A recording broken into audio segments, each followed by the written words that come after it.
North Carolina, Mrs. Valerie Oberle, welcome. Thank you. Thank you. Hello. Thank you so much. Thank you.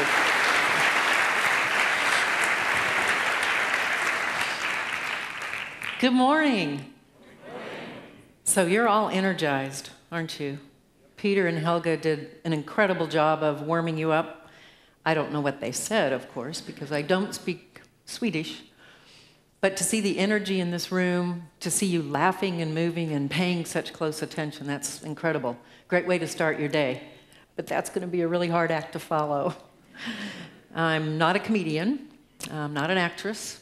I'm kind of practical and down to earth, and I'm going to tell you stories. I grew up in the Disney organization. Have any of you been to Walt Disney World?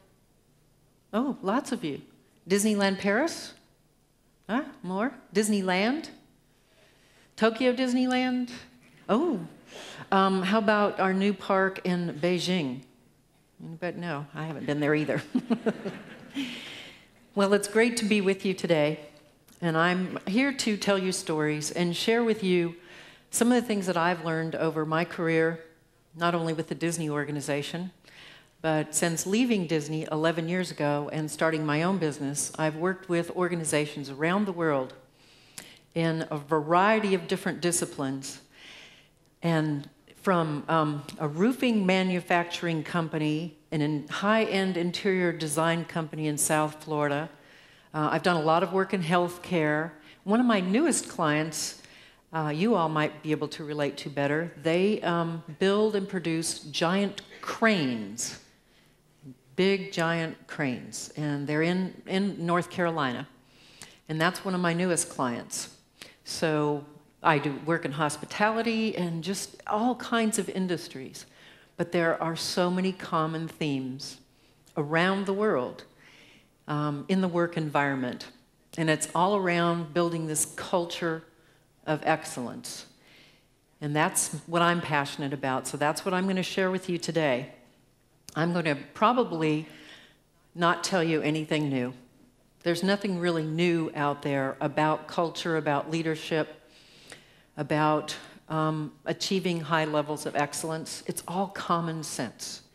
And that's one thing I learned at the Disney organization, that it is about common sense. We try to keep things fairly simple, fairly straightforward, and very practical to implement. We have strategic plans and lots of measurements, and I'll share a lot of those kinds of things with you. But at the end of the day, in the workplace, it's all about the execution of your plan. It's about the simple steps that you take to make things happen. There are a lot of complicated things that go into it, but the simpler we make it for people to understand, the easier it is to implement and execute. So I'm going to talk about some of those simple concepts.